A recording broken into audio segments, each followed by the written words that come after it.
etat ya bakongo.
Et là, vous savez juste comment peut se faire un diagnostic, parce que je dis que nous avons juste visualisé. Il y a deux mesures, s'il vous plaît, s'il vous plaît. Là, c'est la perception. Revenez au diagnostic du diapo avant. Voilà. Mesure et action à prendre au niveau du directeur agent client, qui est le responsable des délais, comment les faire, et nous sommes là pour vous appuyer. Diapo après. Elle aussi nous donne une information. Nous avons eu une information des Foner. Ça, c'est l'information qui est ressortie de RFI et ça s'est passé à Foner. On a tendance à voir là, avec cette image, que la personne qui est là est en train vraiment de maltraiter l'autre qui est là. Et celui-là, il semble avoir de plaies et on ne sait même pas ce qu'il est en train de faire. Peut-être qu'il est déjà mort. Suivant. C'est ce que je peux voir et quelqu'un d'autre peut voir autre chose. Mais voilà la réalité. Voilà la réalité. Il n'y a rien de tout ce que je peux dire avant. Image, diapo suivant. Ah, quel est cette... il est en train de faire quoi? Je peux me dire, oh là là, il l'a tué. Il l'a tué. C'est ce que je vois. Peut-être. Suivant. En réalité, il n'a rien fait. Il s'agit plutôt d'une protection. Car je peux m'arrêter là pour dire il faut, avec le conseil d'Esther, bien analyser les pratiques de corruption. Prenons les 55 minutes, plus de temps pour avoir la bonne compréhension dont nous avons besoin pour mettre des stratégies ou des solutions adéquates devant nous permettre de barrer la route à la corruption. On aura besoin de l'atelier de mobilisation de recettes, de migration et perspectives, de préparation des pertes et de gestion interne de Foner. Alors tout à l'heure, nous allons faire circuler des listes où chacun doit s'inscrire dans quel atelier il voudrait mieux donner le meilleur de lui-même pour profiter de cette conférence. Il y a ceux qui vont choisir d'être dans l'atelier père, d'autres dans l'atelier migration. Mais nous aurons également besoin de participants extérieurs. Par exemple, pour l'atelier migration, nous aurons besoin de l'aide de nos amis de la cellule infrastructure, même du ministère. Pour l'atelier père, nous aurons besoin de nos amis de l'Office des routes et des agences, de toutes les agences routières. Pour l'atelier mobilisation de recettes, on aura aussi besoin de la DGTC. Annuelle d'évaluation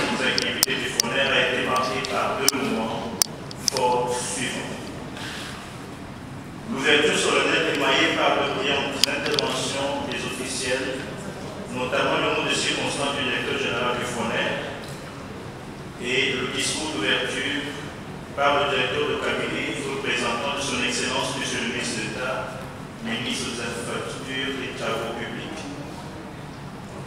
Dans son mot de circonstance, M. le directeur général du FONEP a souhaité la bienvenue aux participants et a exprimé ses remerciements pour leur présence à la conférence annuelle d'évaluation des activités du FONEP.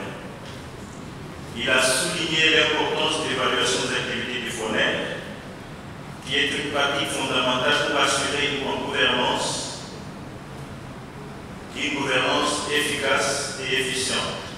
Cette évaluation s'inscrit dans la stratégie quinquennale du FONEP, axée sur l'amélioration de la gouvernance, la mobilisation des ressources, le management interne et la lutte contre les antivaleurs. Elle cadre en outre avec la vision de son Excellence M. le Président de la République qui prône la bonne gouvernance, la transparence, la modernisation des infrastructures routières. Cette bonne gouvernance est un gage pour le partenaire technique et financier tels que la Banque mondiale, la Banque africaine de développement, l'Union européenne, pour l'octroi de financement utile pour les infrastructures routières, entre autres. Les objectifs de la conférence incluent l'évaluation du plan d'action 2023 du FONEP, l'identification des forces et faiblesses du FONEP, la proposition de mesures collectives et la création d'un esprit d'équipe entre les membres. La nécessité de mobiliser les ressources pour l'entretien routier et la protection du patrimoine routier a été rappelée avec une insistance particulière sur la traçabilité de fonds investis dans la réalisation de travaux d'entretien routier. Monsieur le directeur général a conclu son mot des circonstances en rappelant que cette conférence annuelle est un cadre d'échange pertinent pour tous les acteurs dans les secteurs des infrastructures, le gouvernement, les agences routières, les usagers de la route, tous devraient profiter de ce cadre pour permettre à chacun, en ce qui les concerne, d'apporter sa pierre à l'ouvrage pour que nos routes soient en meilleur état de praticabilité. Dans son discours d'ouverture, le directeur de cabinet son Excellence, M. le ministre d'État, ministre des Infrastructures, a affirmé que l'entretien routier est vital pour le développement du pays car il permet de préserver les investissements routiers consentis, de désenclaver les zones rurales et de faciliter les échanges et de renforcer la sécurité. Monsieur le Président de la République, Antoine Tshisekedi Tshilombo, a impulsé le renouveau du secteur routier en engageant le FONEP dans la voie d'assainissement et de la réforme, et ce, par le renouvellement de son management et en privilégiant les audits externes comme mode de gestion particulière. Aussi, le directeur de cabinet a-t-il souligné que le défi pour le FONEP existe encore. Ces défis sont à la fois l'augmentation de moyens disponibles pour l'entretien des réseaux existants et la création de nouvelles routes et des voiries urbaines.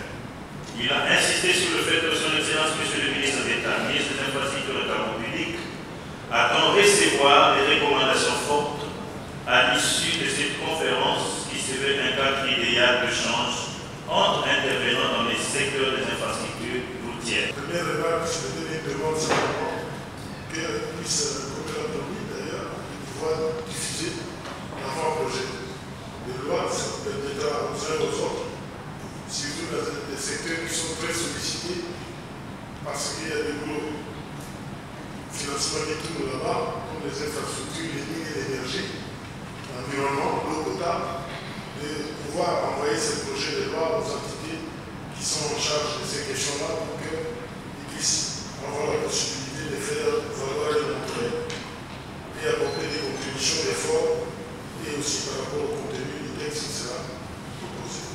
J'ai suivi, malheureusement j'étais un peu en retard, j'ai suivi la dernière partie de l'intervention de Mme le collaborateur. Je trouve que c'est très académique. Et c'est très philosophique aussi. Je pense que la philosophie comporte deux parties. y a la philosophie discipline, c'est ce qu'on peut considérer que c'est la théorie, mais aussi la philosophie vie. Mais la philosophie vie est plus importante que la philosophie discipline. Parce que si vous ne pratiquez pas, je pense qu'il y a des pasteurs dans cette salle, même vis-à-vis des brebis, ce qui compte, c'est la pratique de la vie de tous les jours. Donc, à mon avis, il a parlé de bonnes choses, mais ces principes sont des principes généraux. Ce qui compte, c'est l'attitude. Ce qui compte, c'est le comportement des uns et des autres. Ce qui compte, c'est l'éducation de base. Alors, en ce qui concerne l'éducation de base, je pense qu'elle n'a pas souligné suffisamment la responsabilité de l'État. Parce que l'État, qu'on le veuille ou non, nous savons tous que l'État, depuis l'indépendance de notre pays il y a 60 ans, l'histoire de notre pays montre que notre pays n'a pas subi une évolution linéaire. On a eu des rébellions, on a eu des coups d'État, le pays était partagé en morceaux. On essaie de revenir ensemble, on travaille à l'équipe, on travaille les dialogues intercommunaux et on continue. Mais le tissu social de notre pays est suffisamment quand même atteint et à difficulté.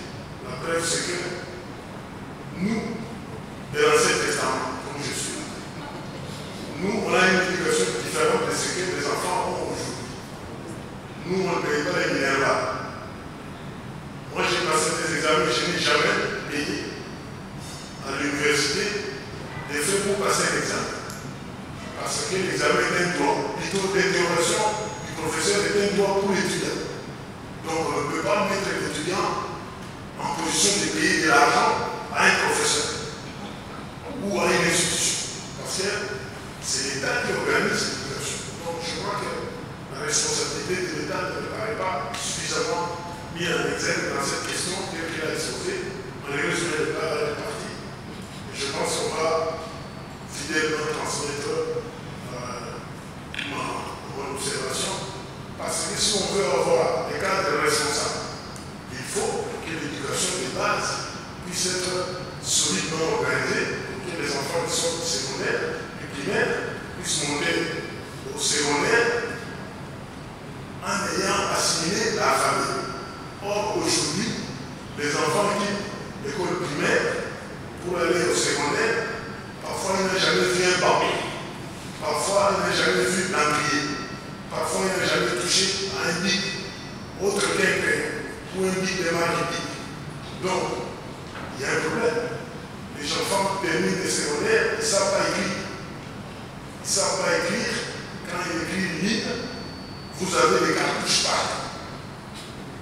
Donc, là, il y a un problème qui est quand même pas un problème d'individu, c'est un problème de société. Il faut que l'État puisse organiser ces aspects.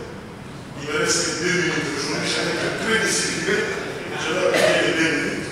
Donc je crois que dans le discours qui a été fait, c'est suffisamment métaphysique.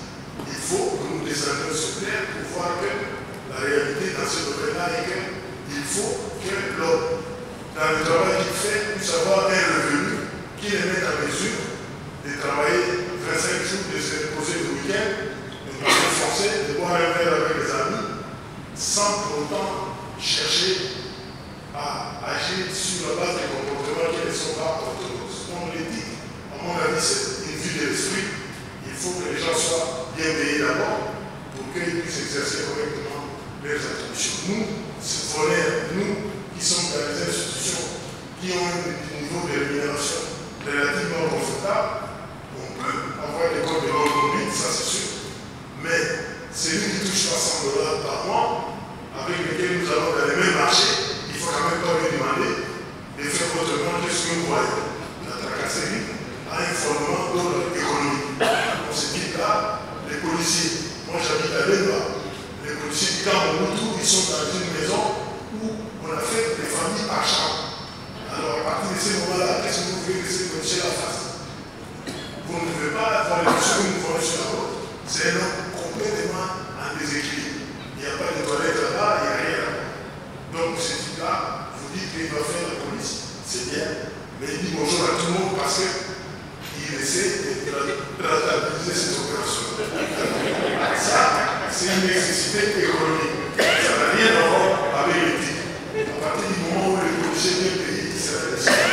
Merci beaucoup.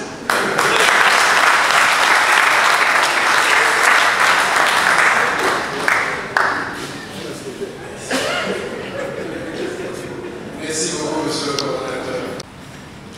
La conférence annuelle d'évaluation des activités du FONER nous donne l'opportunité de faire un bilan d'état de l'action des réformes d'assainissement engagées par le FONER pour financer de manière efficace l'entretien. Ainsi, je veux brièvement présenter sommairement le FONER, sa double mission des collectes des fonds et des financements des entretiens et ses modes d'intervention. Présenter ces réalisations à ce jour, exposer les difficultés rencontrées dans l'accomplissement des ambitions, partager avec vous les actions engagées par les FONER pour faire face aux défis de l'entretien routier dans un pays aux dimensions continentales. Et enfin, tracer les perspectives pour un nouveau FONER. Donc, mon exposé restera sur des généralités et les différents experts du FONER qui passeront iront à détail chacun dans son. Créé en 2008, les cadres réglementaires du FONER reposent sur plusieurs textes dont les principaux sont les trois suivants. La loi 08/009 du 7 juillet 2008 portant disposition générale applicable aux établissements publics. La loi numéro 08/006-A du 7 juillet 2008 portant la création d'un fonds national d'entretien routier. La création et statut d'un fonds national d'entretien routier. Les décrets numéro portant création d'un fonds national d'entretien routier. Les décrets numéro 08/27 du 24 décembre 2008 portant création et statut d'un établissement public de nommé Fonds national d'entretien routier. FONER ainsi tel que modifié et complété par le décret numéro 13/053 du 11 novembre 2013. Par ailleurs, la mission du FONER est encadrée par une série de textes réglementaires. Ces textes peuvent être constitués sur le site du FONER, FONER.cg. Il est placé sous la tutelle administrative du ministre des Finances et sous la tutelle technique du ministre des Idées, qui assure la coordination juridique. La mission du FONER consiste à la collecte des ressources financières et les financements de l'entretien et la protection de routes d'intérêt national et d'intérêt local, à savoir les voies urbaines, les routes commerciales et les routes de dessert agricoles. Les ressources du FONER sont constituées de redevances prélevées sur les lubrifiants et les carburants terrestres, notamment l'essence, le gazole et les gaz de pétrole liquéfié, à l'exception du fioul et les biocarburants produits en République démocratique. Le droit et péage sur le réseau routier d'intérêt national, à l'exclusion des ouvrages dont la construction et l'exécution sont conseillées. Les redevances liées à l'exploitation des postes de paysage. Les redevances sur les charges à l'édition, ainsi que les pénalités diverses liées à l'usage abusif de l'emploi public, de son emprise ou de ses équipements, ainsi qu'au paysage. Les allocations budgétaires de l'État, les dons, legs, avances ou emprunts divers et les contributions de paiement de fonds. Les ressources du FONER, à l'exception des allocations budgétaires de l'État et éventuelles des allocations budgétaires éventuelles de l'État, les contributions de bailleurs de fonds, les dons, le legs ou emprunts divers financent les travaux d'entretien et les prestations qui leur sont liées selon la telle de répartition SILA. 60% pour le réseau routier et voirie à caractère national et 40% pour le réseau routier et voirie à caractère commercial national. Les frais de fonctionnement du FONER sont de 5% de son budget interne et prélevé au prorata de ressources. Ainsi donc, l'affectation des ressources du FONER allouées au programme d'entretien routier, soit de 95% des ressources collectées par les FONER, se présente comme suit: 95% pour les travaux d'entretien de routes, voiries et les ouvrages d'art, et 15% pour les frais administratifs pour la des frais liés aux études, aux missions de surveillance et de contrôle, à la construction des stations de paysage, des postes et des péages, ainsi que des actions de maîtrise d'eau, des plutôt d'œuvres et des promotions des opérations tendant à améliorer l'entretien et la conservation du patrimoine métier. Les FONER prélèvent 5% au titre de ces fonctionnements et les 95% qui restent sont répartis à concurrence des 85% pour les travaux et 15% pour les frais administratifs. Ces frais administratifs concernent l'ensemble des parties prenantes du secteur de l'entretien, notamment les agences routières et les FONER. Le ministre des Travaux publics vient de prendre un arrêté sur la répartition de ces 15% des frais administratifs. Nous avons notamment les études qui interviennent pour 2,5%, le contrôle 2,5%, la surveillance 1,5%, la supervision 2%, et aussi l'investissement qui veut fournir les stations de paysage pour cette paysage 4%. Et l'appui logistique, mesures environnementales, apport en ressources humaines et fonctionnement 2,5%, ça c'est plus pour la méthode. Les FONER, tout le monde dit que les FONER a beaucoup de moyens, mais les FONER est encore pauvre, nous n'avons même pas de pouvoir progresser. À part le Koubachi où nous avons un siège en pauvre, les FONER ne pas. Alors que nos amis, office de route, OED, qui existent depuis plus longtemps que nous, ont des belles installations dans toutes les provinces. On a fait l'effort de suivre ces idées. On a mis en place un programme progressif d'acquisition des terrains ou d'immeubles dans différentes provinces. C'est que chaque année, on peut acquérir peut-être 2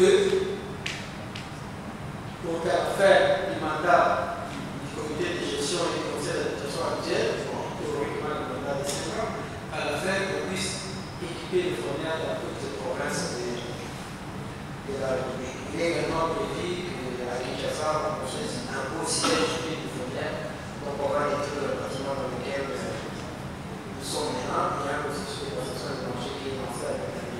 Et la numérisation de gestion du FONER, notamment la création des emails professionnels, la mise en place d'une application pour la gestion électronique des documents, même si ce n'est pas encore utilisé totalement, l'automatisation de la gestion des faits, donc il y a un ensemble d'applications que nous avons pour la gestion du FONER. Et également, ça c'est le plus important, l'effort de nationalisation de la gestion du fonctionnement du FONER. Vous savez tous que le FONER, parmi les établissements publics qui ont des frais de fonctionnement limités dans le décret que je fais. Je disais tantôt, nous pouvons utiliser les 5% des frais collectés, mais l'expérience depuis sa création, depuis les 5 dernières années, a montré que le FONER n'arrive pas à se suffire de ces 5% de consommation voire au-delà. Nous avons mis en place un site web, une commission de réfléchir comment adapter ces décrets. Nous avons fait l'effort de réduire sensiblement le train des FONER, ce qui fait qu'à ce jour, nous avons réduit le coût de fonctionnement du FONER de 34% par rapport à l'exercice passé, sans faire souffrir les dépenses sociales. Les salaires sont correctement payés et même réajustés, les dépenses sociales sont assurées, les soins de sont assurés, mais nous avons fait la chasse aux dépenses qu'on peut considérer qui ne sont pas contraignantes et nous aurons pu faire cette économie de 34%. Perspective. Je passe sur la mobilisation des recettes et je vais parler sur le financement des travaux routiers. On a parlé de la transformation du FONER, on va revenir sur ça, je n'insiste pas sur ça. L'adoption d'une stratégie d'entretien basée d'une part. Pour moi, nous invitons les régies à considérer qu'ils ne doivent seulement pas faire des travaux secs. Si nous voulons exécuter l'ensemble du père, il faut que nos amis qui sont dans les régies comprennent qu'ils doivent faire des travaux avec les régies. Parce que généralement, les pères ne sont pas exécutés à 100%, alors que les besoins d'entretien sont là. Donc, les régies fassent une partie et les régies conseillent de priver une partie pour être certain que les travaux seront exécutés en totalité. Il y a également le recrutement des auditeurs techniques, pas après les travaux, parce que généralement, les auditeurs viennent après 2 ans, 3 ans après les travaux. On va recruter les auditeurs techniques pendant l'exécution des travaux de manière à ce qu'ils puissent considérer un deuxième niveau de contrôle pour le FONER. Et enfin, l'actualisation du manuel opérationnel d'entretien. On en a suffisamment parlé, mais ce manuel est quand même dépassé. Donc nous voulons l'actualiser. D'abord pour adapter les calendriers d'élaboration du terme. Le manuel a été fait en 2010 ou 2011. Le FONER n'était pas encore spécial. Aujourd'hui, le FONER est un compte d'affectation spéciale qui marche dans le budget dans la loi des finances. Il faudra adapter l'élaboration du père à l'élaboration du budget de l'État, de manière à ce que le père lui-même soit une partie du budget de l'État.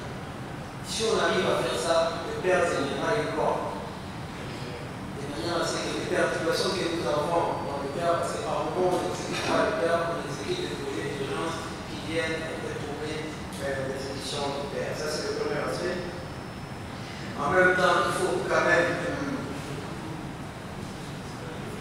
améliorer le processus d'élaboration du père. On en a parlé hier. Est-ce qu'il faut faire des ateliers de validation? Quelle est la relation entre la programmation de l'office de route, ainsi que le route provincial et la programmation des OVDA? Nous devons avoir un certain moment, quand chaque agence a travaillé dans ces installations, une réunion où on se coordonne, se concerne pour faire des aménagements pour que le père soutienne véritablement la politique économique du gouvernement.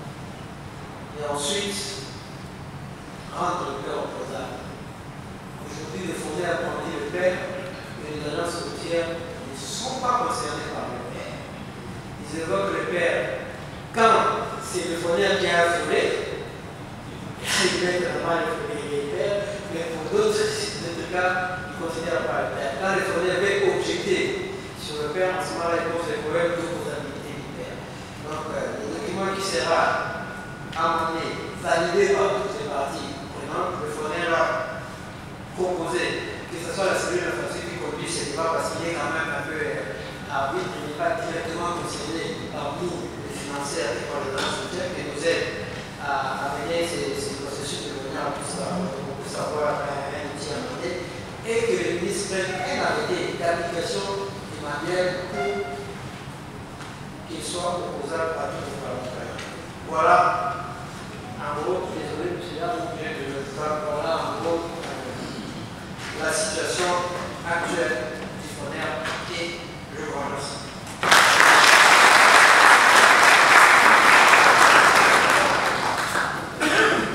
Messieurs les directeurs, chers invités, mesdames, messieurs, à vos titres et qualités respectifs, l'honneur nous échouera de partager avec vous aujourd'hui un thème si crucial pour le FONER, qui est celui de sa migration vers un fonds de troisième génération. Il nous revient dans le cadre des développements de ces thèmes génériques de la transformation du FONER d'un fonds de deuxième génération à un fonds de troisième génération, d'aborder les aspects juridiques et institutionnels qui entourent cette question. En effet, l'une des opportunités qui s'offre à nous à la suite de cette démarche de migration et de pouvoir lancer une réforme de tests légaux et réglementaires qui régissent les FONER. Il s'agit essentiellement de lois et arrêtés suivants. La loi numéro 08/006 du 7 juillet 2008 portant création d'un Fonds national d'entretien routier, FONER en cycle, les décrets numéro 08/27 du 24 décembre 2008 portant création des statuts d'établissement public chargé de la gestion de ces fonds, dénommé Fonds national d'entretien routier, FONER en cycle, ainsi que des arrêtés divers.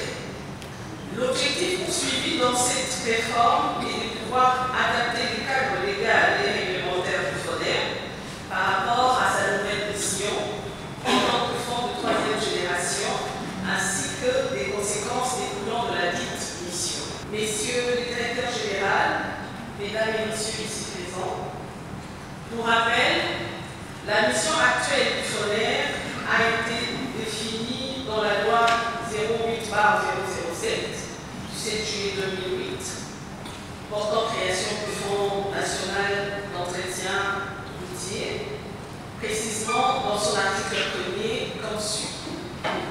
Il est créé, conformément à l'article 174 de la Constitution, un Fonds national d'entretien routier, FONER aussi, destiné à financer l'entretien et la protection de routes et de la voirie urbaine d'intérêt national. Et l'article 3 précise l'établissement public chargé de la gestion du fonds a pour objet la collecte des ressources financières, les financements de l'entretien et la protection de routes d'intérêt national, les financements de l'entretien et la protection de la voirie urbaine d'intérêt national, l'affectation de la quantité réservée aux provinces en vue de l'entretien et la protection des routes et voiries d'intérêt provincial et local. Dès lors, les FONER se définit comme étant un établissement qui a pour mission de mobiliser les ressources internes pour le financement de l'entretien et la protection des infrastructures routières de la République démocratique du Congo. Cependant, dans l'exposé de motifs de la loi numéro 08/006, nous constatons que les législateurs présentent différentes causes et problèmes ayant amené l'État à créer un fonds d'entretien routier en République démocratique du Congo. La possibilité d'en construire des nouvelles, les motivant ainsi à créer un mécanisme d'élargissement de l'assiette fiscale en vue de répondre aux besoins de développement des infrastructures routières. Malheureusement, dans les dispositifs de la loi, les législateurs ont limité la portée de la mission du FONER à l'entretien et la protection des infrastructures routières, l'excluant complètement de la mission de réhabilitation et de construction de nouvelles infrastructures. C'est rendu en Côte d'Ivoire pour pouvoir s'imprégner de la manière dont les Ivoiriens travaillent. Nous aussi, il était prévu qu'on puisse faire des missions d'échange d'expérience au niveau d'autres fonds. Nous espérons que M. le directeur général va nous accorder cette opportunité. Sans plus tarder, je veux qu'on puisse entrer dans le sujet. Les plans de l'exposé portent 3 points. Il y a une brève présentation, une brève introduction, les perspectives des ressources et les fonds du sujet et une conclusion. À la création des fonds d'entretien routier dans la deuxième moitié des 90, 3 objectifs majeurs avaient été assignés, à savoir mobiliser les ressources pour assurer progressivement la totalité de l'entretien des réseaux routiers à charge, assurer une gestion comptable et financière exemplaire des faire et soutenir le développement des PME, notamment par des délais de règlement les plus courts que possible. Déjà au départ, à ces premiers points, vous allez voir que on parle du réseau routier à charge. Chez nous, il n'y a pas ce qu'on appelle le réseau routier à charge.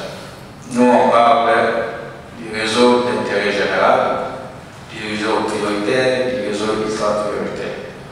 Dans certains fonds, les fonds nationaux, les fonds d'entretien ne concentrent sur un réseau qui est limité. Même si vous avez, comme chez nous, 152 000 km, mais on vous assigne un réseau bien déterminé. Il y a un pays dont j'ai oublié le nom, des réseaux à charge et de 28 000 km. Donc tout est concentré sur ces 28 000 km. Quand il y a des ressources supplémentaires, on peut aller au-delà des 28 000. Mais d'abord, les efforts sont concentrés sur les 28 000 km. En RDC, nous pouvons affirmer que les 2 premiers objectifs ont été atteints. Cependant, je vous ai parlé de ces points-là parce qu'on en a déjà suffisamment parlé par Mme Jody et M. le directeur technique. Il s'agit du point relatif aux besoins d'entretien routier et au gap de dégage.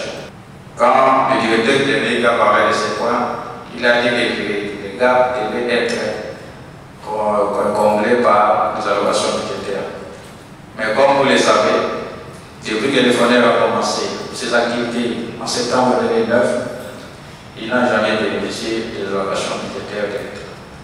C'est ce qui nous pousse à aller fouiller dans d'autres ressources pour pouvoir combler les gaps. Alors, après avoir procédé brièvement ces points, nous allons rentrer dans les perspectives des ressources elles-mêmes. Slide. Ok. Nous allons considérer 3 types de ressources. Nous allons d'abord commencer par les ressources statutaires actuelles du FONER. Et puis, il y a les ressources des autres fonds d'entretien. Et enfin, il y a des ressources que nous considérons comme stratégiques parce qu'elles devant être activées au plus haut niveau. Au niveau des ressources actuelles du FONER, vous serez étonné que je vous apprenne que depuis le début des activités du FONER, le FONER ne connaît pas les potentiels du niveau des carburants importés. Autant le carburant terrestre représente 95% de ces ressources. Mais je peux vous rassurer qu'avec les efforts que nous avons fournis dernièrement, les données en notre possession sur les importations de carburants terrestres en 2022 nous permettront, tant soit peu, de pouvoir connaître les niveaux des importations du FONER sur lesquels nous pouvons tabler et faire des prévisions pour voir comment on peut améliorer la mobilisation. Pour les droits de péage national, en consultant nos archives, nous sommes tombés sur une documentation au cours d'une année pendant laquelle les FONER a pu atteindre 4 millions de dollars à titre de droits de péage, bien que les gros de nos postes de péage soient installés sur des routes en terre. Et nous comptons poursuivre et voir encore la possibilité de pouvoir revenir à ces niveaux, si possible, en dehors du partenariat que nous avons avec ARIA. Nous pourrons évaluer les protocoles d'accord que nous avons actuellement avec la province de Nord-Kivu pour voir si nous pouvons les dupliquer dans les autres provinces de l'époque, notamment l'Ituri et le Sud-Kivu, indépendamment de la situation sécuritaire qui prévaut dans ces deux provinces. En ce qui concerne les dépenses, il y a l'exploitation des postes de paysage. Hier, vous avez entendu l'OVD s'attarder sur les possibilités que nous pouvons avoir pour recouvrer les pénalités liées à l'usage abusif sur la voie publique. Les textes actuels, comme je l'avais dit hier, notamment l'arrêté interministériel portant mesures de protection des bâtiments multinationales de 2014 renseigne les infractions, mais ne donne pas des infractions, mais ne donne pas des sanctions financières. Alors qu'il y a une douzaine d'infractions. Connaissant le niveau de notre civisme routier, nous pouvons toujours arriver à faire beaucoup de choses en rapport avec cette ressource.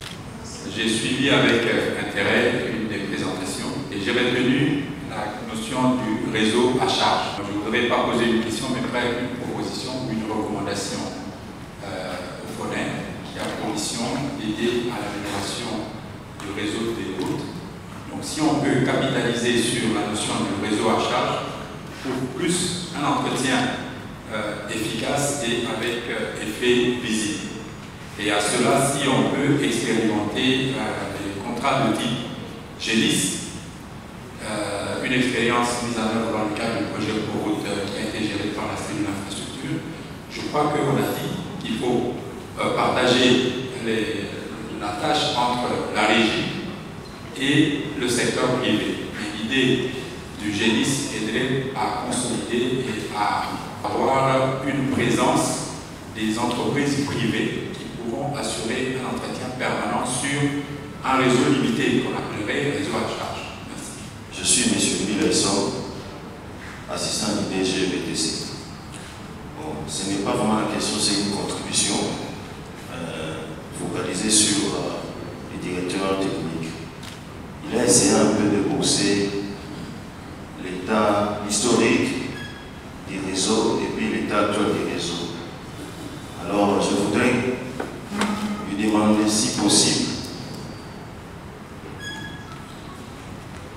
évaluation mi-parcours et penser également au gain que les FONER génèrent à la fin de chaque projet et si possible ramener ça dans la programmation prochaine. Au directeur, le chef du département des ponts et chaussées et refus de route. J'ai bien suivi la présentation magistrale de l'équipe de FONER dirigée par le DG. Ma préoccupation, c'est quand le DG parlait de difficultés.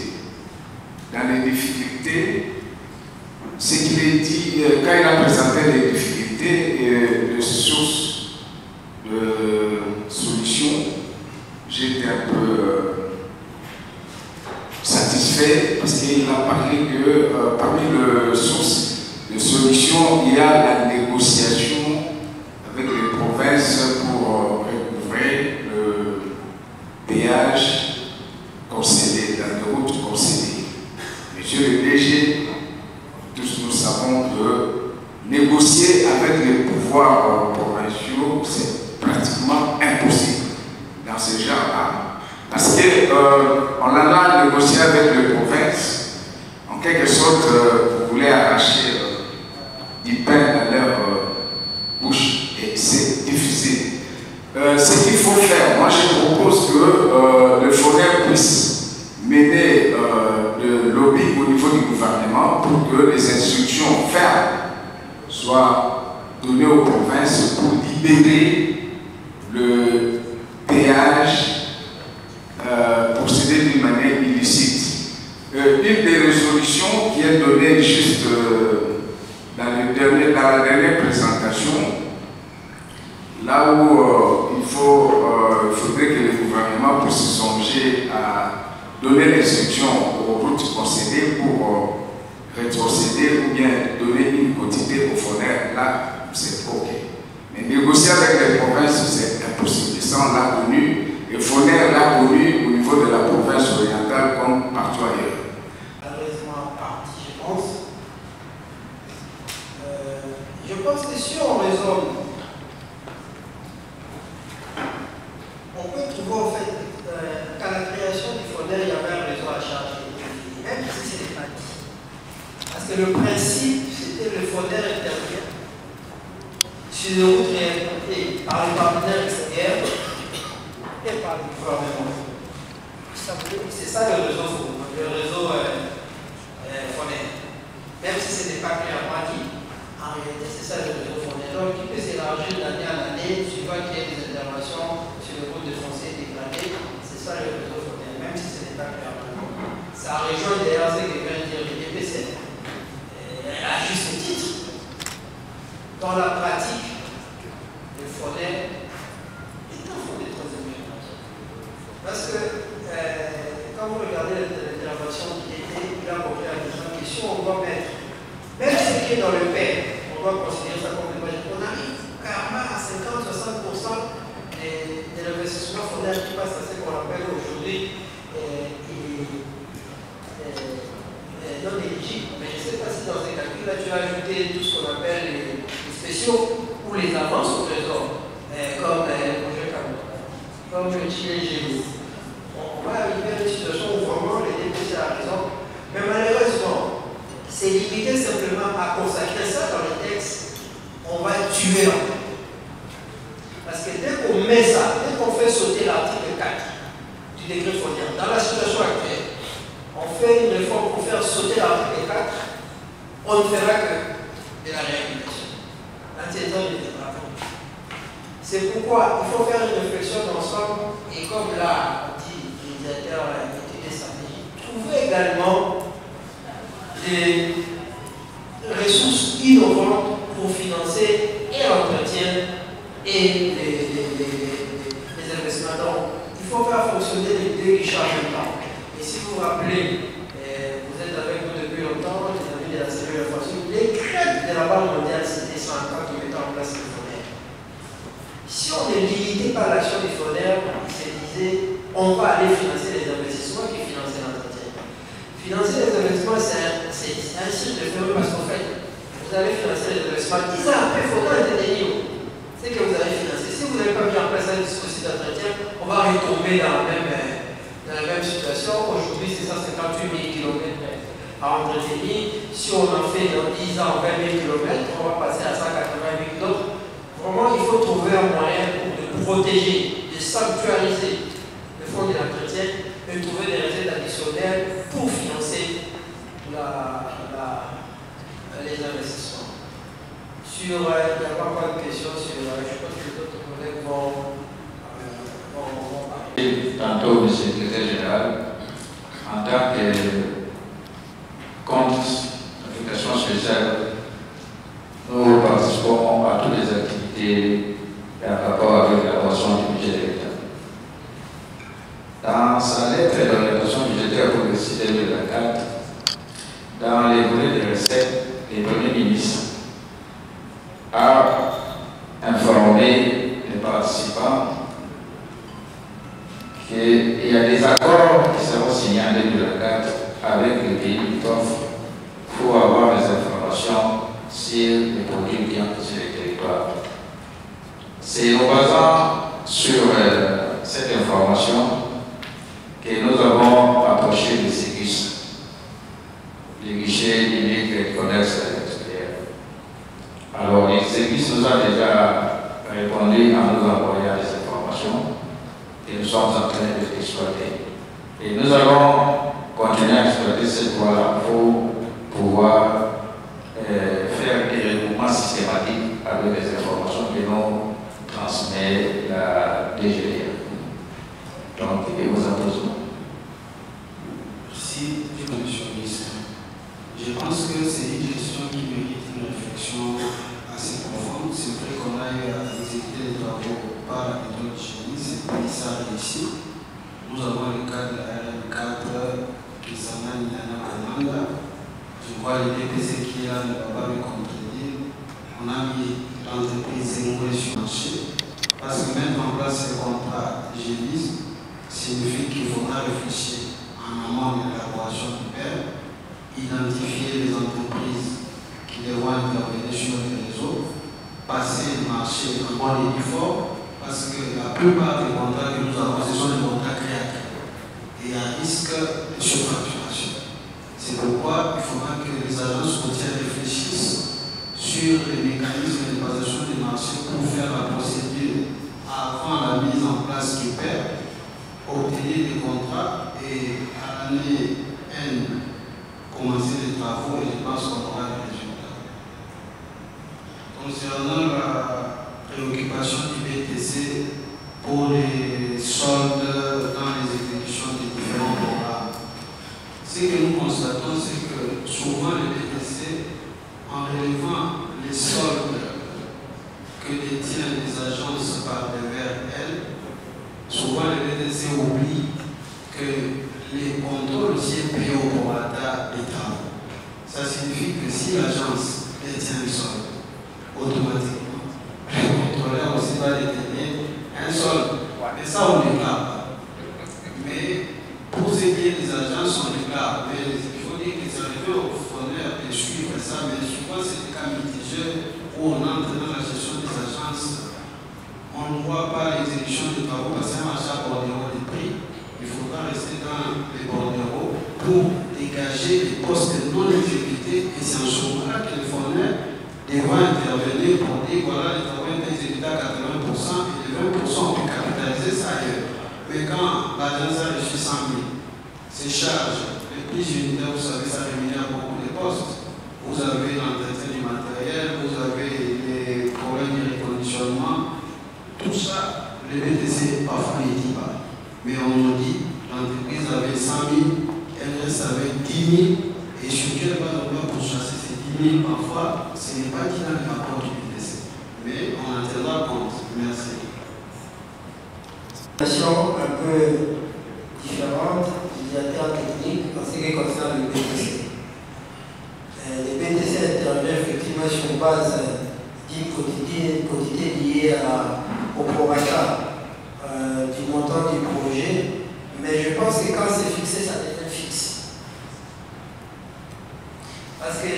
BTC doivent faire face aux charges fixes du chantier, qui n'auront rien à voir avec les niveaux d'exécution. Quand le BTC a déployé un contrôleur sur le terrain, le contrôleur va rester là pendant autant de temps, même si on peut exécuter moins de quantité.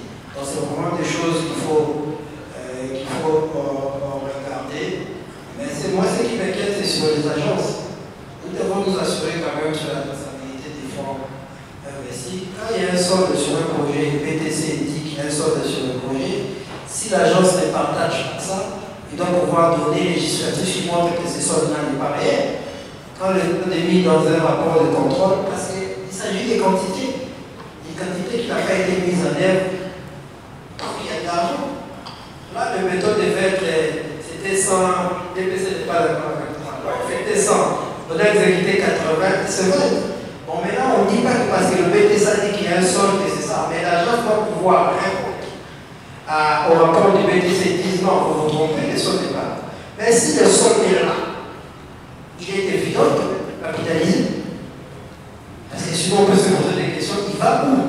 Parce que par ailleurs, l'agence a bénéficié également des frais de maîtrise d'œuvre. Donc ce qui reste pour le projet doit être capitalisé, à mon avis, diminuer déjà l'hyper de l'exercice prochain de l'agence concernée. Parce que si on prend l'ensemble des petits projets, d'abord on est 120 000, 10 000, sur 100 projets, ça commence à devenir le montant important quand même. Donc il faudra capitaliser sur ce sol-là, qu'on en parle quand même assez. Et les agences aussi, les FONER se plaignent. Hier, vous avez vu un directeur provincial qui a dit qu'il ne sait même pas quand les travaux démarrent. Les DG du BTC par moment, on ne sait même pas quand les travaux se terminent. Mais nous, on a quand même besoin d'avoir un document que tout le monde connaît, les PV de démarrage des travaux. Et à la fois, on a quand même besoin d'avoir un document de réception, que les travaux sont finis. Et quand les travaux sont finis, il y a un décompte général définitif qui est fait, qui montre les travaux exécutés. C'est tout ce que nous payons des sommes des prévisions. D'autant plus qu'on sait que les études ne vont pas en profondeur. Pour l'entretien, on demande juste un schéma linéaire et un devis. Mais le vrai bout du projet, c'est à la fin qu'on essaie. Donc, il faut un décompte général définitif qui définit les coûts des travaux exécutés. S'il y a un solde, oui, on peut aussi dans des cas où il n'y a pas de solde, il y a besoin, où l'agence peut avoir exécuté plus de travaux prévus que ce qui était, plus de travaux prévus, que les fonctionnaires ont aussi un solde. Les deux cas sont possibles, peuvent arriver. Les cas sont possibles. Donc je pense qu'on doit quand même regarder toutes ces choses-là. Nous voulons utiliser le moindre dollar que nous avons pour financer l'entretien. Des constructions extrait des carrières. Nous allons parler cette fois-là de la mobilisation. Conformément à l'article 24 de la loi FONER, nous entendons par mobilisation la vérification des écritures et des documents comptables de ressources, entre parenthèses des redevances du dit fonds, afin de s'assurer de l'exactitude de la base des calculs et du versement effectif des redevances au compte du FONER. Donc, pour parler de mobilisation, le fonds perçu doivent être retracés dans les comptes du FONER. L'exercice 2022 était marqué, c'était la sortie de la Covid, il y a eu un boom. C'est ce qui a été à la base de cette croissance. Malheureusement, vous comparez à l'exercice 2022, c'est une décroissance de 18%. Mais par rapport aux prévisions, en termes de recettes pour le budget FONER, c'est 12% de décroissance. Mais par rapport à la loi des finances 2023, il s'agit d'une croissance de 121%. Et par rapport aux assignations, telles que stipulées dans les structures de prix, le FONER est en croissance de 127%, malgré la réduction dans la zone ouest. Et maintenant, puisqu'il faut vous parler de chaque acte générateur, vous devez savoir comment fonctionne chaque ressource du FONER, les taux, comment c'est perçu, qui doit payer. On a essayé brièvement de mettre de côté. la ressource principale, c'est les carburants terrestres. Il y a beaucoup de carburants terrestres, mais le législateur a dit que les fourneurs devaient être payés que sur les gasoil et sur l'essence. Et le taux appliqué, c'est de 0,10%. C'était 0,10, c'est-à-dire 10 cents. C'est ça qui est repris dans la loi. Malheureusement, aujourd'hui, nous allons remarquer que le taux là n'est pas uniforme. Dans certaines zones d'entrée, il est réduit. Par exemple, dans la zone ouest, aujourd'hui, depuis le 8 juin, non, depuis le 24 octobre 2023, il est passé de 0,10 cents le mètre cube. Alors que pour la loi, le mètre cube devait payer $100 dans toutes les zones. Donc, vous allez voir pourquoi il y a un alourdissement des recettes. Le DG, mes distingués collègues, Madame Stéphanie Djamba, qui a exposé de façon magistrale.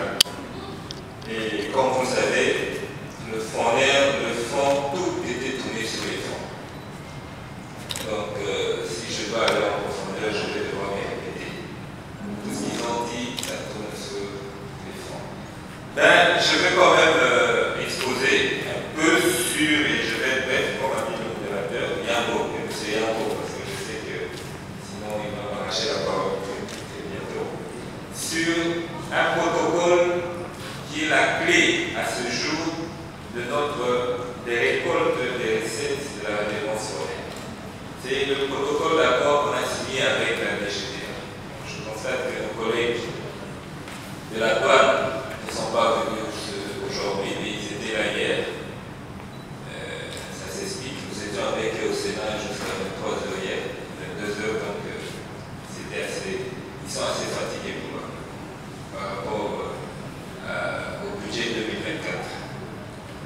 Donc il y a un protocole qui a été signé, et avant cela, il y avait un accord, l'accord avec CEP Congo, qui devait nous fournir des statistiques, et sur base de ces statistiques que CEP nous fournissait, nous faisions des notes de débit qu'on envoyait aux importateurs de produits pétroliers. Donc, cette technique a eu des limites, notamment CEP n'avait pas l'exhaustivité des statistiques et des importations, ce qui nous faisait un manque à gagner énorme.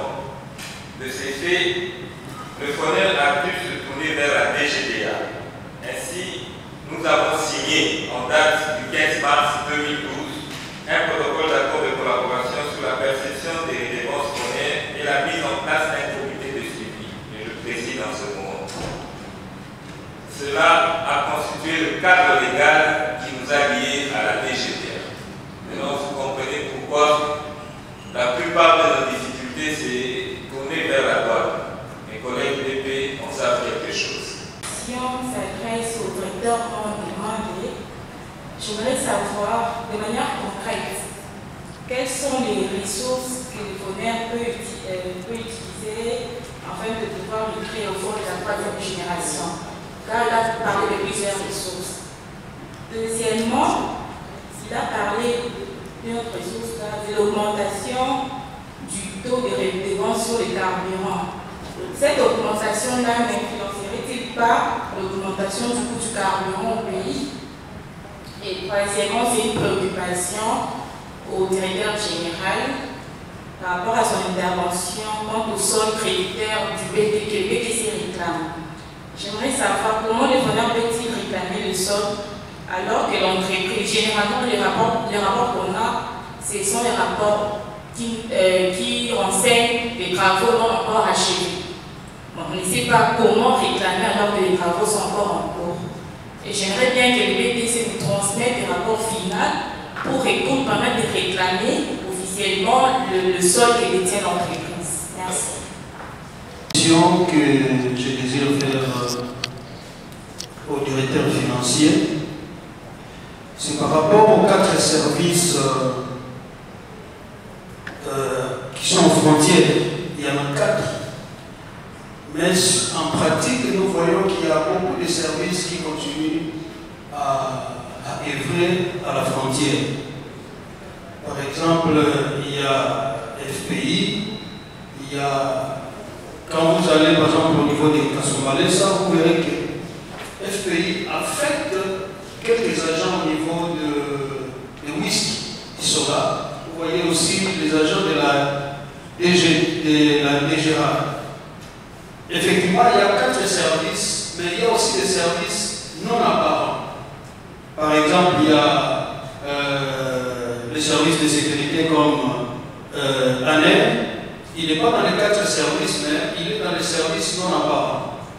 Alors, tous ces gens-là reçoivent des informations à chaque fois qu'il y a importation. Même nous, les frontières, nous ne sommes pas à la frontière, mais il y a beaucoup de services, malgré que le ministre des Finances peut venir, on dégage tous ces services, mais vous verrez encore après quelques temps, ils reviennent, parce qu'ils travaillent dans les services non apparents. Et il n'y a pas de moyen à notre niveau aussi que nous puissions contourner la loi comme les autres le font, que nous puissions nous retrouver au niveau des frontières. Et on a tenté cette expérience au niveau des académies et on avait des informations fiables. On avait des prestataires qui étaient là-bas, sous couvert, mais qui nous donnaient des informations fiables.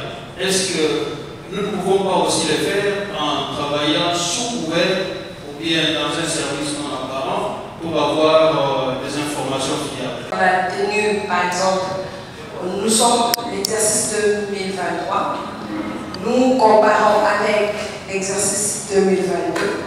C'est là qu'on vous a dit que il y a un taux de décroissance, c'est-à-dire qu'on a mobilisé faiblement par rapport à 2022. Et on vous a dit que c'était dû à la suite de la sortie de la Covid. Il y a eu beaucoup d'importations, il y a eu un boom économique. C'est ce qui était à la base de cette performance. Par contre, l'année 2023, il y a eu les aléas tels que la réduction du taux foncier dans la zone ouest. Il y a eu une faible quantité d'importation de produits pétroliers. Tous ces facteurs ont fait que les FONER a mobilisé moins, à part la fraude, telle qu'elle est au niveau de la DGDM. Mais quand vous comparez le même recette que le FONER a réalisé en 2023 par rapport aux prévisions de la loi de finances, ce que le FONER devait mobiliser pendant cette période, le FONER a mobilisé plus que ce qui lui était assigné. Et quand vous comparez, c'est là que ça dégage ces taux-là. Et on vous a dit aussi par rapport aux assignations telles qu'elles étaient prises dans les structures de prix, le FONER aussi a connu des performances. Mais quand vous comparez par rapport au budget, de prévision de budget de recettes du FONER, c'est encore une décroissance. Merci. Et je laisse... En fait, l'année 2021 a été une année exceptionnelle pour le FONER. C'est l'année où le FONER a réalisé le plus de choses possible, à peu près 186 millions d'euros. Je l'avais dit aussi dans la présentation, ça s'est justifié par la reprise économique au sortir de la période de Covid. On était dans un ralentissement de l'économie et quand, pendant la période de Covid, quand la crise Covid est passée, il y a eu une prise d'importation et on a fait ces ressources, sans oublier que le premier trimestre de l'année 2021, le FONER percevait sur l'ensemble du territoire à 100 $ le mètre cube. Parce que la mesure a commencé à prendre des effets au cours du deuxième trimestre de 2022. En 2023, en fait, on a, comme on vous a dit, spécifiquement dit, le FONER aujourd'hui un point d'affectation spéciale et ses prévisions budgétaires sont reflétées dans la loi de finances. Dans la loi de finances 2023, les prévisions des recettes du FONER sont de 260 milliards avec des poussières en vente corrélée. Quand on a ça se fait en novembre 2022. En janvier de cette année, quand il a fallu présenter nos prévisions devant notre conseil d'administration, avec les informations que nous avions, notamment que le FONER pouvait revenir à à 100% à son tarif normal dans la zone ouest, qu'on avait mis en place un plan de recouvrement de nos arrivées par rapport aux sociétés pétrolières. Donc le FONER a présenté à son conseil d'administration un budget à la hausse, qui est passé de celui qui est dans la loi de finances de 260 millions de dollars à 354, plutôt 260 milliards de francs congolais, à 354 milliards de francs congolais dans le budget approuvé par le conseil d'administration. Donc quand on fait le suivi des mobilisations de nos ressources, on le fait sur ces deux bases-là. Qu'est-ce qu'on a mobilisé par rapport à ce qui est prévu dans la loi des finances, parce que c'est quand même ça qui s'impose. Par rapport à la loi des finances, on est en train de mobiliser confortablement. Si on regarde les prévisions de janvier à septembre, on a un taux de mobilisation supérieur. Donc on est à peu près à 120% de mobilisation. Mais ces mêmes prévisions, quand on regarde par rapport aux prévisions qui ont été fixées par le conseil d'administration, il faut aller sur base des prévisions apportées par la direction régionale, nous avons un taux de mobilisation à 98%. C'est ça un peu l'explication. Et l'autre explication, c'est que Mme Stéphanie a donné par rapport à la structure juridique. Par rapport à la structure des pays. L'ingénieur m'a posé, Judith, posé la question sur comment on libère le sol non utilisé par les agences routières. Oui, vous avez totalement raison, c'est pas facile. Parce que pour faire ça, il faut qu'on dispose du rapport à temps. Mais les rapports que nous avons du BTC viennent un peu après une longue période. Mais nous avons suffisamment discuté avec les BTC et les BTC est en train de monter en puissance dans sa capacité de production des rapports. Je pense qu'ils avaient un arrière important que l'équipe de gestion actuelle a trouvé. Ils sont en train de les liquider.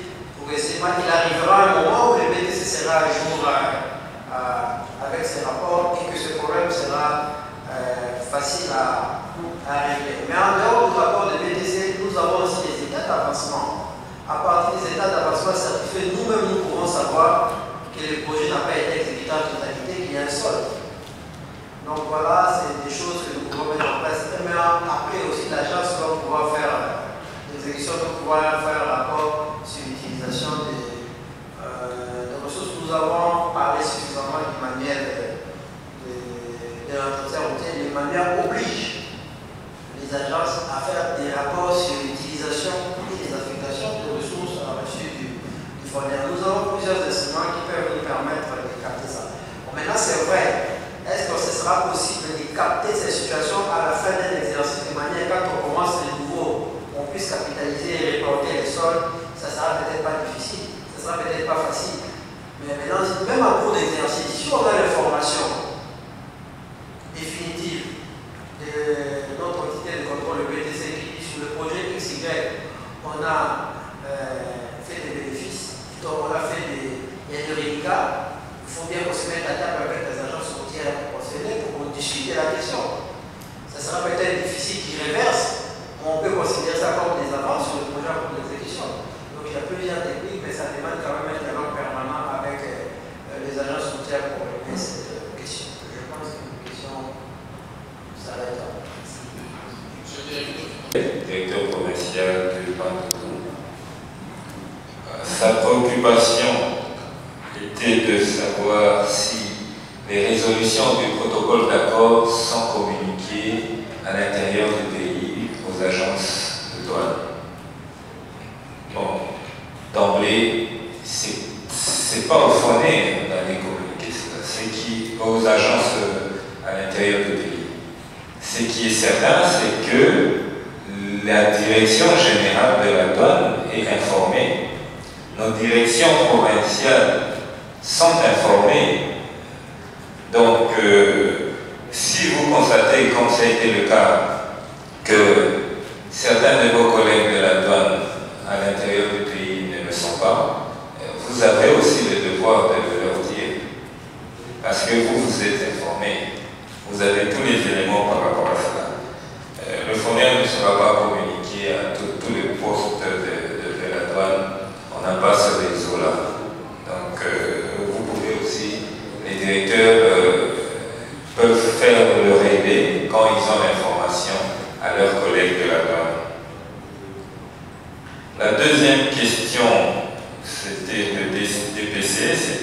DG et Madame Djamba de s'étaler et de répondre exhaustivement. La troisième, c'était le directeur Désiré, directeur provincial du FONER Nord Kivu. Sa préoccupation était par rapport à la devise. La collecte à ce jour, elle est faite manuellement en USD et si on devait l'automatiser, ça doit être fait, ça serait automatique, mais en CDF, parce que la collecte dans le système est en CDF. Bon, l'avantage de l'automatisation serait d'avoir une plus large couverture. Il y aura moins de fuites que quand c'est manuel. Comme le directeur du Katanga venait de le dire, on n'est pas partout. On ne sait pas être à la frontière pour vérifier si la collecte des véhicules à immatriculation étrangère ont été faits d'une façon concrète. Donc, on peut perdre un peu par rapport au taux, mais on gagnerait plus par rapport au nombre de véhicules frappés. Donc, je pense que ça serait une bonne chose pour le FONER qu'on puisse automatiser. Du moment qu'il n'y a pas que la référence FONER qui est collectée quand il y a importation, il y a aussi les autres produits et le tout se fait au même moment. Donc, on aura avec les collègues, il y aura des contrôles croisés. L'inadéquation entre les ressources et les jeunes d'entretien, c'est un problème général à tous les faire. Et c'est comme ça que chaque faire se débrouille pour voir comment il peut diversifier ses ressources pour pouvoir combler les gaps tels que l'homme exprimé longuement ici. Alors, on ne peut pas prendre une ressource dans un autre faire pour la divulguer chez nous seulement parce que là-bas ça réussit.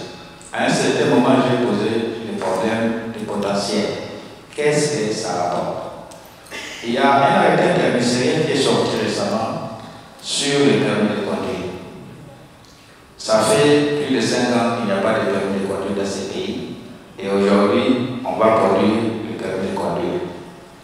Sur l'ensemble de la République, quand vous prenez la population actuelle de la RDC qui a voté 100 millions, si vous prenez seulement, vous supposez, vous prenez l'hypothèse de 15 millions de Congolais qui vont courir pour avoir le permis de conduire, vous allez voir qu'en prenant seulement $2 sur les 15 millions, sur les 15 millions, pour les 15 millions, vous allez atteindre 30 millions de dollars. C'est ça le potentiel. Malheureusement, quand on a pris cet arrêté interministériel, on n'était pas au courant, sinon on pouvait s'engouffrer. Parce que le produit du permis de conduire est affecté une partie au trésor et une partie à l'entreprise qui va gérer le permis de conduire. En ce qui concerne l'impact de l'augmentation de la redevance foncière sur le carburant, je peux vous avoir des apaisements parce que j'avais accompagné le CDG en décembre 2022 avec les DAF et les DEF au ministère de l'économie. Il était question qu'on puisse revoir les allocations qui sont dans la circuit des prix de manière à ce qu'on puisse régler le problème du FONER sans toucher au prix à la pompe. Pour certaines personnes diront qu'il y a du le produit entre par Mbokolo, descend jusqu'à Ariwara et de Ariwara vient jusqu'à Kisangani. Nous avons la frontière de Aru. Le produit entre à Aru vient soit à Bunia, soit à Kisangani. Les produits qui entrent par Goma sont consommés à Goma et il arrive des moments où ces produits descendent jusqu'à Kalemi. Nous avons les produits qui entrent par Ouvira. À Ouvira, les produits entrent soit par camion, citerne dans la frontière avec le Burundi, soit par barge. Nous avons les produits qui entrent par Kalemi aussi. Et il y a aussi une entrée à Pointe de camions citernes. Tout ces points d'entrée permettent que les produits pétroliers arrivent dans la République démocratique du Congo. Ils y arrivent soit par route, soit par train, soit par fleuve.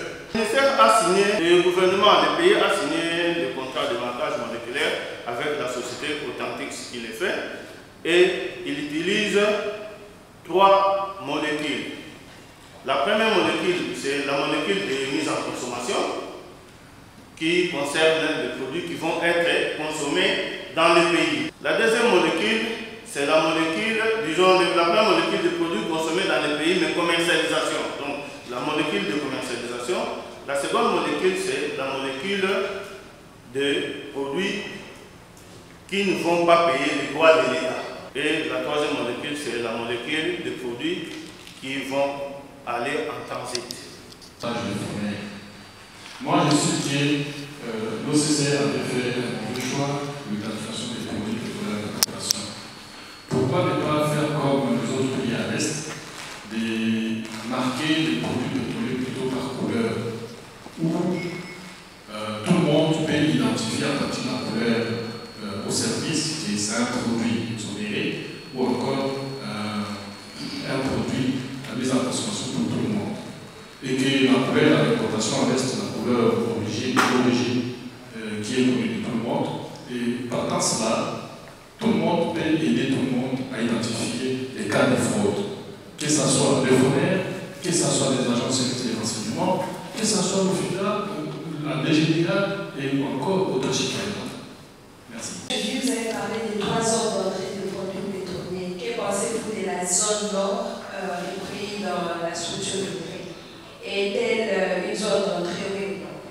L'autre question, vous avez dit, quand vous détectez une fraude, par exemple pour le molécule en transit, qui se retrouve au niveau de station, vous relevez les cas de fraude, vous réclamez les droits des douanes, par exemple, et les pénalités. Et qui sont bénéficiaires de ces les pénalités, les droits recouvrés? Est-ce que le rapport de ces fraudes sont opposables aux services connexes? Est-ce que, par exemple, le fournisseur, si le fournisseur veut accéder à ces rapports, peut lui donner ça parce que, quelque part, il peut se voir réparer du préjudice causé. C'est ça. Et puis, l'autre question, votre rapport avec la DGDA, quel est le point de jonction? Par exemple, vous dites que vous êtes à même de détecter la fraude même pour les produits avant qu'ils ne soient mis à la consommation. Et c'est là, par exemple, qu'il y a la fraude quant à la réponse fournière. Votre point de jonction avec la DGDA, ça peut vraiment décanter les problèmes du fournier. Lorsqu'on m'a appelé pour venir animer cette conférence, ma première réaction a été appeler le nouveau chef de département. Mais on m'a expliqué que non, vous n'irez pas là-bas comme OCC, vous irez là-bas comme expert. Donc quand vous me posez des questions, ne me posez pas des questions comme OCC, parce que si je devais répondre comme OCC, j'avais demandé dès le départ qu'on m'adresse l'invitation au DG. Je ne peux pas venir ici en tant qu'OCC sans que mon DG ne me l'ait permis. Je suis venu en expert ayant travaillé pendant 23 ans dans le domaine des hydrocarbures. Bien noté. C'était comme des ça. Puisque je parle de mon OCC, déjà d'ici la fin de la semaine, je reçois une demande d'explication. Mais ce que je connais, je peux quand même vous le dire parce que j'ai évolué dans ce monde. Je vais commencer par les questions de madame. Les voies d'entrée dans notre pays, il y en a 3. L'ouest, l'est et le sud. Notre pays est un pays compliqué parce que le Congo-Brazza n'est pas un pays fournisseur de produits pétroliers dans notre pays. Mais il a fallu des moments où nous recevons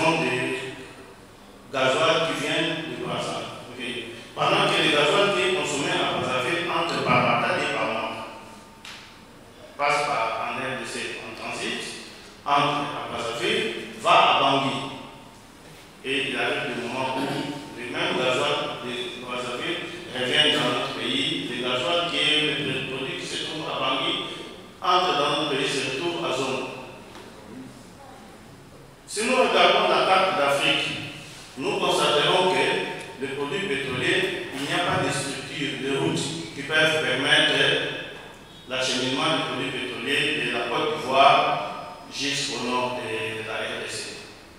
C'est ce qui fait que quand on signe les structures de prix, il y en a toujours trois. Voie ouest, voie est et voie sud. La voie, le nord est compris dans la voie ouest, parce que les produits qui sont consommés en Équateur sont supposés être entrés par l'ouest, parce que les produits qui entrent par l'ouest vont jusqu'à Kissamane. Donc, il n'y a pas de voie nord.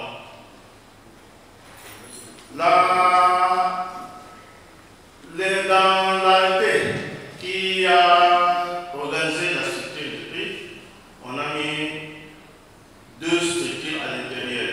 Nous avons le comité de suivi, où lorsque j'étais chef du département de contrôle des hydrocarbures, je faisais partie, et la brigade. La brigade circule chaque mois, ils ont un ordre de mission, chaque mois ils circulent les stations, les dépôts, pour aller chercher des produits frélatés. Et s'ils donnent des pénalités, qu'est-ce qu'on en fait? Je ne sais pas. Ça, c'est une question qu'il faudrait poser au ministère des hydrocarbures parce que c'est lui qui gère le marquage moléculaire. Et les pénalités, il y a eu un arrêté interministériel signé par le ministre des hydrocarbures et le ministre des Finances. C'est là où a été donné les pénalités. Qu'est-ce qu'ils en font? Ni moi, ni l'OCC ne savons pas. Pourquoi l'OCC ne sait pas? Parce que je rentre dans une des questions qui a été posée. Dans mon exposé, j'avais dit l'OCC est payé dans les différentiels. L'OCC n'est pas payé dans la structure de prix. Si vous regardez les statistiques de l'OCC, de Lumumbashi, et les statistiques de la DGDA, vous constaterez que c'est différent. Pourquoi c'est différent? Je suppose que ce cahier était un entrepôt. Le travail de l'OCC s'effectue à l'entrée des cargaisons dans l'entrepôt, parce que l'OCC est dans la fourniture. Le travail de la DGDA est effectué à la sortie des produits de l'entrepôt. Parce qu'en ce moment-là, il y a importation, c'est en ce moment-là qu'il y a déclaration et l'OCC a déjà fait son travail et a déjà, logiquement, devait déjà être payé. Ouvert à l'entrée, à l'arrivée des produits, la DGDA se trouve à la sortie des produits de stock. Nous n'avons pas les mêmes statistiques. Peut-être que je peux demander quels sont les types de statistiques que nous pouvons obtenir au niveau des Atlantis? Authentiques. C'est des importations? Non, c'est produits marqués. Les produits marqués. Donc, on peut avoir des en fait, oui, les produits marqués et aussi les paiements qu'ils reçoivent. Parce que de la même façon que vous êtes payé dans la structure de prix, eux aussi sont payés dans la structure de prix. Donc, ils peuvent nous donner même des informations sur les paiements qu'ils reçoivent oui, pour la partie est. Même pour la partie est, sud et ouest. Oui. Parce qu'ils sont payés aussi dans la structure, même s'ils n'apparaissent pas clairement. C'est facile. Dès qu'on dit on est fondé, on va obtenir, mais il faut passer par des... Bon, il faudrait commencer par l'air écrit. L'air écrit, on va mélanger. Sinon, utiliser aussi les contacts interpersonnels. Les contacts interpersonnels, généralement, c'est très efficace. Merci beaucoup. Madame Stéphanie, lors de son exposé, il est clair que les redevances prélevées sur les lubrifiants font partie des ressources les plus importantes allouées aux fondaires. Ils représentent 95% des ressources, comme l'a dit M. Monde.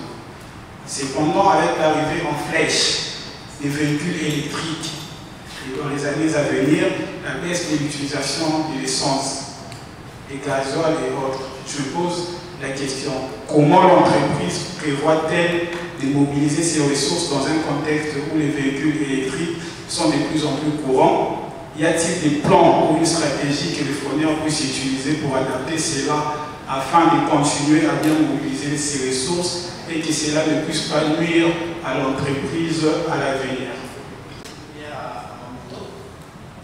Bon, si j'étais irresponsable, j'allais vous dire, bon, je suis au Foner peut-être pendant 5 ans, les restes ne me concernent pas.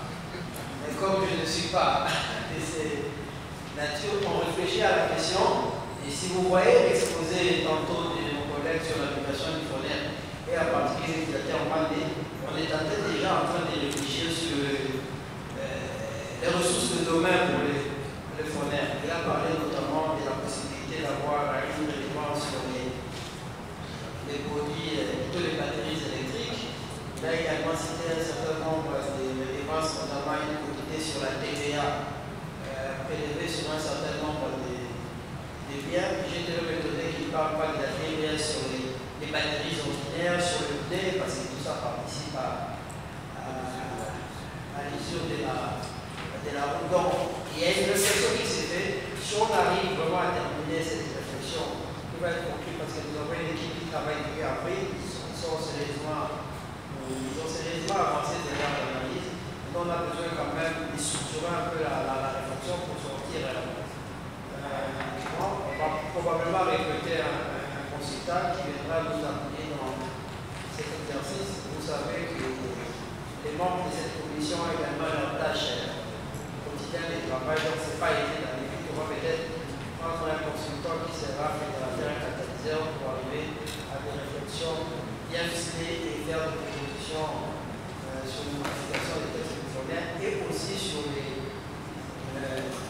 nouvelles, les potentiels sur lesquelles le Foner pourrait s'appuyer. Mais vous savez que ce n'est pas facile. Chaque fois que vous parlez d'une taxe supplémentaire ou de dépenses supplémentaires, le ministère des Finances n'est pas là, les politiciens se calment parce que ça peut avoir des effets sur les prix sur le marché, donc avec probablement des conséquences sur l'inflation. C'est pourquoi j'ai beaucoup aimé leur manière de réfléchir en disant par exemple une quotité sur la TVA. Si c'est une quotité sur une TVA qui déjà est prélevée, ça vous dit que ça n'aura pas d'impact sur le prix final. Donc tout ça est encore en train d'être réfléchi. Bon, ce n'est pas demain que tout va passer en électrique. On a encore un temps, l'année prochaine certainement, depuis le premier trimestre, on va faire cette réflexion. Malheureusement, c'est une nouvelle législature qui va commencer. On avait déjà fait les logiques nécessaires au niveau du Parlement actuel qui était demandeur de cette modification du texte du Foner. Il faudra encore refaire l'exercice avec le Parlement qui va s'installer pour trouver des alliés, des points d'ancrage pour nous aider à modifier la loi. Merci, monsieur le directeur général. Congo Avenir. Mokaya Bakongo.